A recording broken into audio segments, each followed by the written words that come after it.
జాగీర్దాపై ఊర్లోనేమో develop కాదు. నువ్వు ఇలా హైదరాబాద్ గురించి మాట్లాడతావు. మళ్ళా నిన్న నేను టీవీలో చూసినా నువ్వు మాట్లాడు హైదరాబాద్ నుండి మాట్లాడుతున్నావు అంటున్నావు. హైదరాబాద్ నుండి మాట్లాడుతున్నావురా? గజ్వేల్కి వచ్చి మాట్లాడుతున్నారా? గజ్వేల్ ప్రజల ముందు మాట్లాడుతున్నా. మరి నీ మామగారు నువ్వు నీ బొమ్మాది గారు పని చేస్తే మళ్ళా ఎందుకు రానిస్తారా? హైదరాబాద్ లో ఒక మోకా దొరికింది, రెచ్చగొట్టేస్తే పడిపోతుంది ప్రభుత్వం అనుకుంటున్నావా? సమస్య లేదరే, మేము మేల్కున్నాం.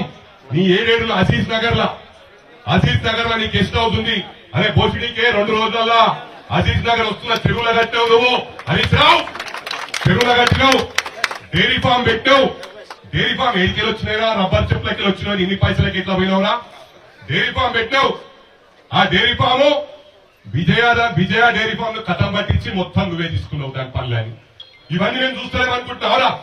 లక్షల కోట్లకి ఎదిగిపోయిందిరా మీరు.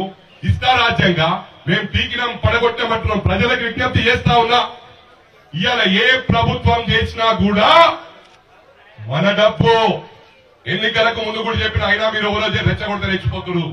దయచేసి మీ బాధలను పంచుకోవడానికి అవసరమైతే చెప్పిన నా మొత్తం ఆస్తి ఇడిచి పెడతా, రాజకీయం కూడా ఇడిచి పెడతా, సోషల్ సర్వీస్ చేస్తా. నాకు ఆ దమ్ముంది. నేను రాజకీయంతో బతికేటోని కాదు, ఏదున్నా న్యాయంగా బతుకుతా. నా కొడుకు సత్తా నా కొడుకుంది. కొడుకుని లైన్ లేచిన వాడు సొంతంగా సంపాదించుకుంటాడు, సొంతంగా హార్డ్ వర్క్ చేస్తాడు. ఒక లైన్ లో పెట్టే బాధ్యత తండ్రిగా లైన్ లో పెట్టిన